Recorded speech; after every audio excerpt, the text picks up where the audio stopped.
Bonjour, bienvenue dans le JT. À retenir dans l'actualité, l'évacuation hier soir à Vénissieux d'une soixantaine de Roms après l'incendie de leur campement.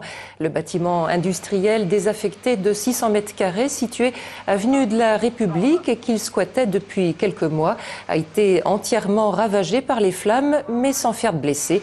Les 63 occupants recensés, dont une trentaine de mineurs, ont pu quitter les lieux sans dommage.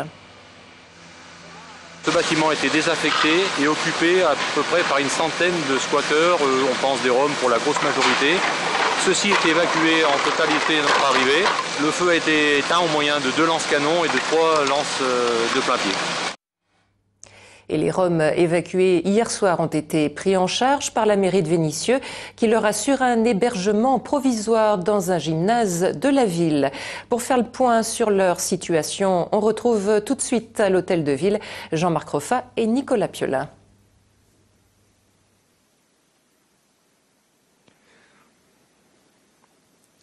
Bonjour Sylvie, effectivement nous sommes ici après la conférence de presse du maire de Vénissieux pour regarder qu'on a évité le pire hier au soir. Bonjour Michel Picard. Bonjour.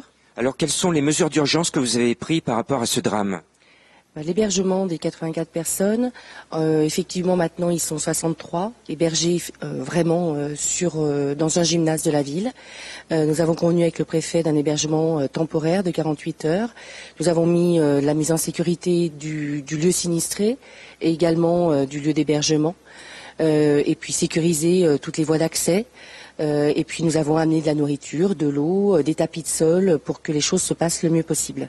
Alors ce matin, en conférence de presse, on vous a entendu pousser un coup de gueule, un cri de colère par rapport à la situation des maires vis-à-vis de ce genre de situation, et notamment ici à Vénissieux où il y a beaucoup de gens en errance.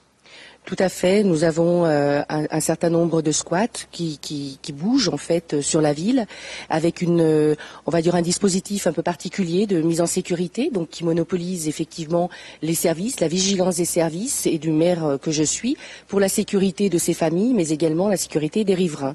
Donc nous devons gérer au quotidien ces surveillances, etc. Tout le mécontentement des riverains et en même temps, en ce moment, on veut nous enlever certaines compétences et on voit bien hier soir qu'un maire qui a besoin de compétences d'urgence et on nous laisse souvent gérer les choses les mains dans le cambouis au quotidien. Voilà Sylvie, je rappelle que dans le Grand Lyon, il y a actuellement environ 650 personnes en errance. Merci Jean-Marc. Et puis, au même moment, hier soir, un autre incendie s'est déclaré dans le parking des Célestins. Un véhicule stationné au 4e sous-sol est parti en fumée, mais sans provoquer d'autres dégâts. Le parking a rouvert ses portes peu avant 21 h.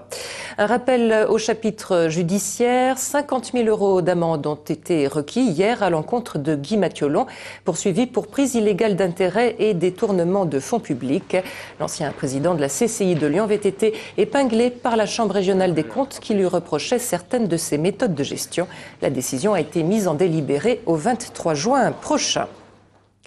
Le mois d'avril dans le département du Rhône restera dans les annales météorologiques. Température quasiment estivale, très peu de précipitations, un beau temps chaud et sec qui a pour conséquence d'accélérer la maturation des fruits et légumes. Certains d'entre eux se retrouvent ainsi déjà sur les étals avec quelques semaines d'avance. David Segal. Elles ont un très très bon goût parce qu'elles ont eu beaucoup d'ensoleillement. Elles ont l'air très sucrées. Elles sont très très bonnes. Les fraises de cet exploitant sont donc déjà mûres. Les mois de mars et avril ont été très ensoleillés et secs. Résultat, certains fruits ont atteint leur maturité avec 15 jours d'avance. Mais aujourd'hui, c'est la sécheresse qui inquiète. En effet, l'irrigation précoce des cultures pourrait épuiser plus tôt que prévu les réserves d'eau. De façon très précoce, on a déjà irrigué les cerisiers, les pêchers et même les pommiers. Et ça, c'est très très inquiétant. Et les retenues collinaires ne sont pas forcément pleines parce qu'elles n'ont pas fait le plein cet hiver. Et puis si les gens puissent très très tôt, ce qui est le cas dedans, elles vont vite s'assécher. La saison, elle, est propice à la vente de fruits et légumes, mais avec ce climat estival, les différentes zones de production entre le nord et le sud voient leur calendrier se chevaucher. quand il fait beau et chaud de partout sur toute la France, on a vu qu'à Strasbourg, il faisait aussi chaud qu'à Béziers il y a une dizaine de jours.